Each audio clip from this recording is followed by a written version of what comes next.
There is one question that I get asked more than anything, and it's what gear I use to shoot my content.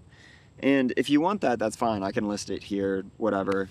But the thing that I fear for people is that when creating anything, when building a personal brand, when really anything, there are so many things that block you from doing so. And I feel like gear is another one of those things. And so today, you and I are going to dive into what I've learned from being behind the camera for 6 years. Hi, I'm Nick Bardo, and I've been shooting for a while now, anything from, over 200 plus weddings, cars, VSLs, building businesses, whatever it may be. I've been the guy behind a camera for a while, and there are a couple of things that I've learned. And so today I want to talk about some of those things. And the first thing that we're going to get into here is gear is something that you can hide behind.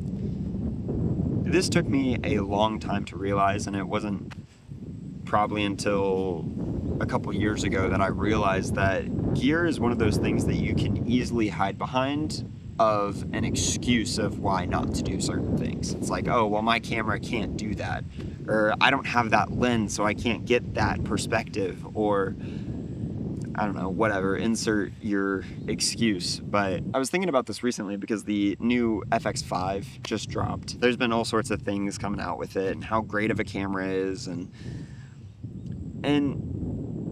it just has me thinking, it's like, well, some really fantastic stuff has been coming out on other cameras for years now.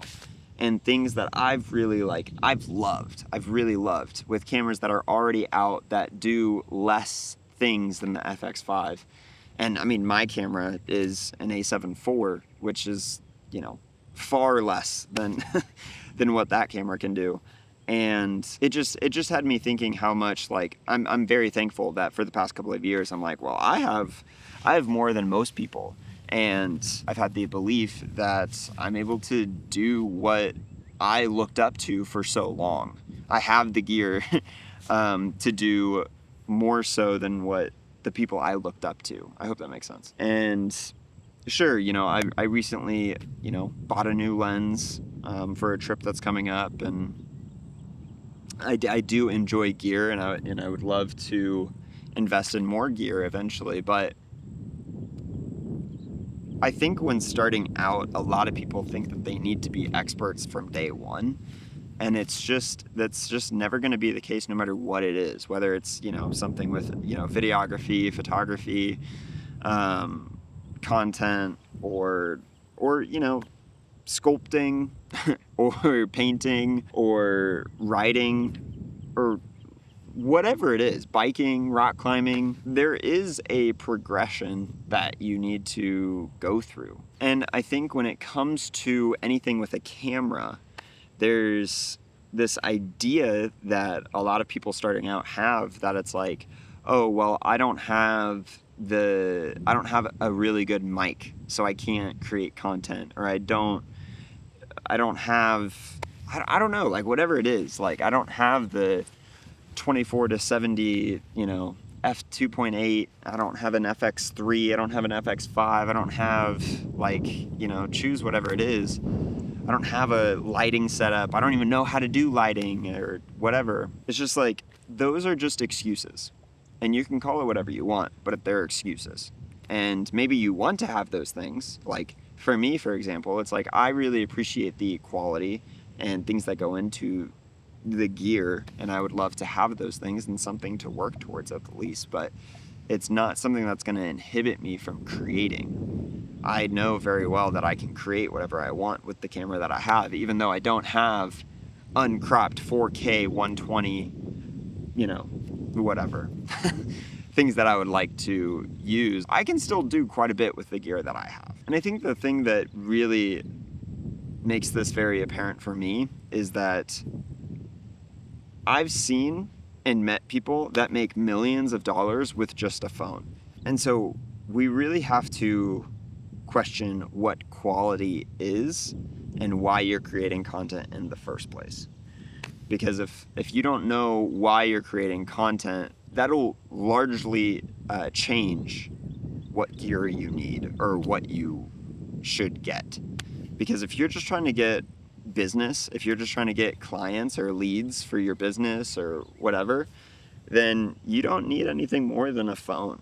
I think it's easy to hide behind a, $5,000 ticket to procrastinate making content or doing things that you want to do, especially with anything like that's an expensive hobby, like cars and cameras, for example. Like my car is over here, and it's easy to be like, well, I can't do that because that part is $5,000, or that camera is $5,000, so I can't do that. And I think if you were to break that down, it's like, if you really want to do the thing, more than likely you have a camera on here that you can start creating things with, and you can start to learn how to do certain things and start to build up that expertise. But it is really easy. There's an easy way out to not start, because there are all of these other little fears underneath this one thing that you mask over, like, well, it's just like $5,000, I'm not gonna drop that, and it's like, oh yeah, and people can say like, yeah, of course, you gotta build up to that. But there's only so much of that before you actually just, if you want to do something, you just have to start. And then you're gonna learn all of these other things that you didn't even think of, that it's like, oh, well, if I just started recording on my iPhone, then I understand the limits and I understand what I can do, and then I actually start to think of like things that I want to do, and then I'm actually limited by the thing that I have. And then it's like, okay, then I can upgrade, then I can get something. And I think that's one of the best ways to learn, is through trying. And this is something that I learned a long time ago from an editing course, was that don't look up YouTube videos. Like, for example, I learned all of my editing on Adobe, like the Adobe suite, like Premiere and After Effects and all of that. But then I switched over to DaVinci Resolve several years ago, and while learning DaVinci, one of those videos that I watched, they said something that I've taken with me for the past couple of years, and it's that you should not watch videos unless you're trying to do something and can't figure it out. And that's one of the best ways you learn. And I've applied that to multiple areas of my life. So whether it's filming, or if it's rock climbing, or if it's cars or whatever, it's like, I'm going to try to figure it out. And if I can't figure it out, then I'll go and look it up or research or whatever. And so it's like with camera equipment, with camera gear, it's like, I'm going to do everything that I can with the gear that I have. And if I genuinely cannot do something with what I have, then I'll go buy a new piece of gear. Then I'll look into different setups, or whatever it may be. And this is a lot of like choosing priority of what is actually important, because you might think that the reason why you can't get clients, or the reason why you can't shoot something, is because of the gear that you have. Or it's like, you start to hear with the microphone, maybe you buy a cheap microphone to start off with, that's like, wireless or something, and you can start to hear the difference between like, man, I really just can't isolate my voice, or it doesn't sound good, and I start to not like it. And then you upgrade to a newer mic that's maybe a little bit more expensive, and you start to go through it that way. But to use gear as an excuse not to start is like, you're going to buy this expensive gear, and then you're not going to know how to use it, and you're still going to go through the process, and it's still going to look as if you didn't even buy the gear. Like, for example, if you bought an FX5 as you're just starting out, you're probably going to use it, and people are going to think that you're shooting it on an iPhone. Because the thing is that with any skill, there are thousands of smaller skills to learn underneath that. So it's like, you might think, oh, I need an FX5, and I need a 28 to 70 f2 lens, which is like, almost $10,000 right then and there. And then you start shooting, and then it's like, oh, well, I need to learn about audio. And then it's like, oh, I need to learn about lighting, and then framing and composition. And, oh, I also need an ND filter. And then on top of all of that, let's say you got the shots and you go like wide, medium, tight, and then you're able to get different perspectives, and you're like, oh my god, I need to like set the tripod over here, walk, I need to do it 5 different times to get different perspectives. And then I get it all into like file management, maybe like learn a system for that, and then the actual editing, which is like a whole nother half of it. And then it's like, oh, I need to get a new MacBook. Oh, I need to, it's like all of these different things. And it's like, if you just started, you'd be able to learn all of these things, and maybe you don't even need the FX5.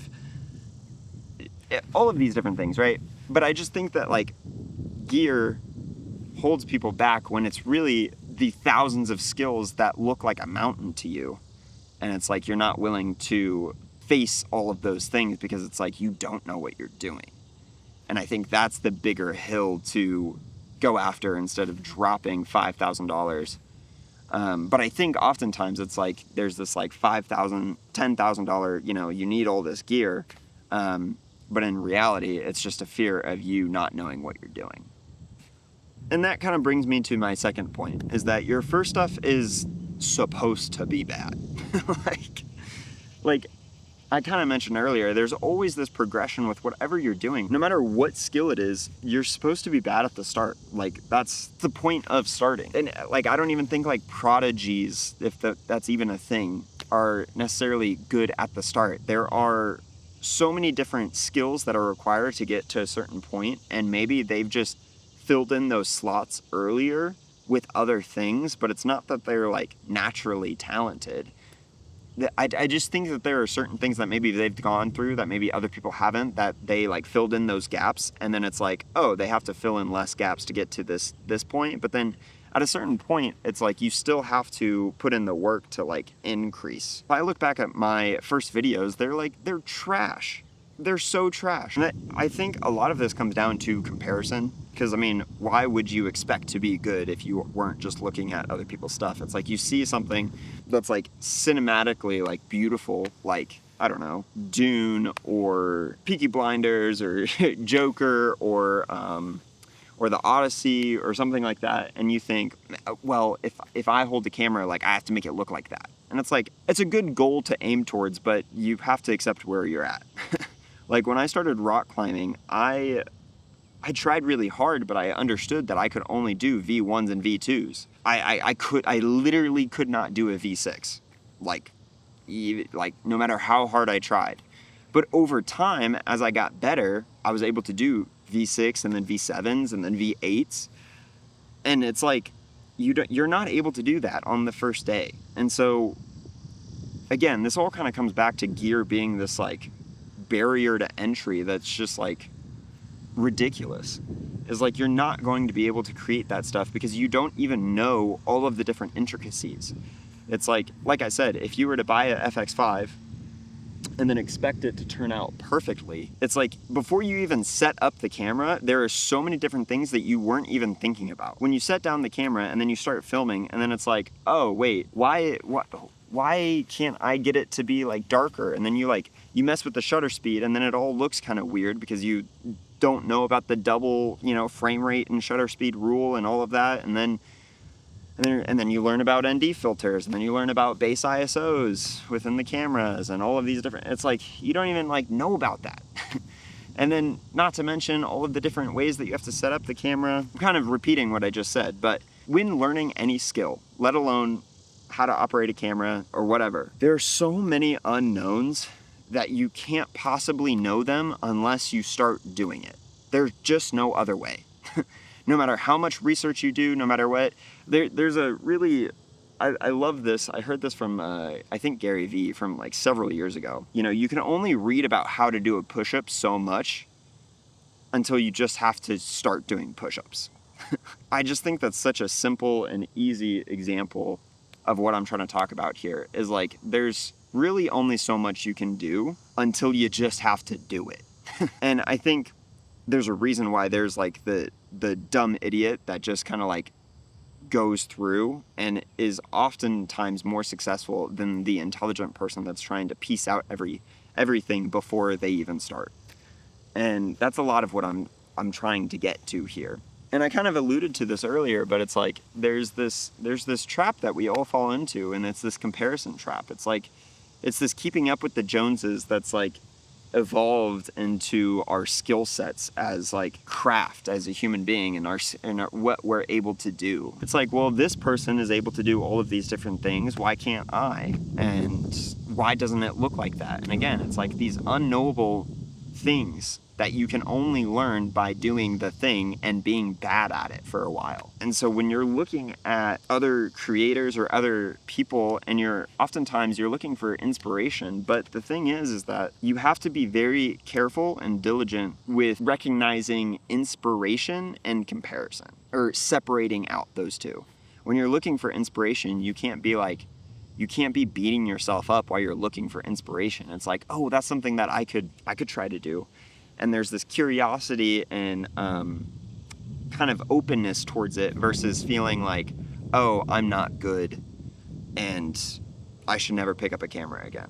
And it's like, it's just, you have to be careful about separating out inspiration versus comparison. And I think a lot of people blend those two together, and it stops people from creating really great things. Which brings me to my last and final point, which is ship, iterate, and repeat. You have to ship things out. You gotta get things out there. If you're creating content, you just have to get things out there, and then you have to look back at it and think of like, oh, well, how could I improve this? Just like by one thing. Like if it's just how I articulated a particular thing, how I said something, if it's filler words like or if I didn't like my posture and I wanted to correct my posture. If it's just I didn't like the shot that I have, behind me.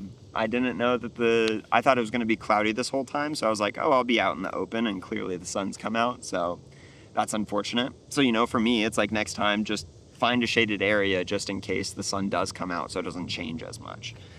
Again, you're not going to know these things until you actually get things out, and then you're able to look back at it and be like, okay, how can I improve that next time? And then, you iterate on it, and then you repeat. You just keep doing that over and over and over again, and that's how, what Mr. Beast does, that's what Alex Hormozy does, that's what all of these people that have really big followings, they do something, they look at how they can improve it, and then they do it again with the improvement in mind. And they just do that over and over and over and over again. And that's what I'm in the process of doing. I'm trying to put out as many YouTube videos as my life can allow. Which I think realistically is one per week, because I do want to put some effort into each one. And I will be honest, I've been on a 3-day cadence. So every 3 days I'll post something. And that is just, I can't put in the work that I would like to. I do batch filming, and so I'll sit down and I'll just yap to the camera. But I would like to have a little bit more structure to it, have a little bit more of a story, and kind of get some B-roll and all of these things. But right now, this is what I'm able to do. And so that's what I'm doing. So it's as I'm posting and I'm actually creating stuff and putting it out there, I'm like, okay, I would actually like to do X, Y, and Z a little bit differently.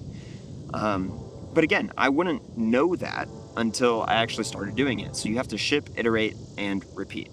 So I think I've rambled on long enough about this, but the 4 points are: gear is often an excuse people hide behind.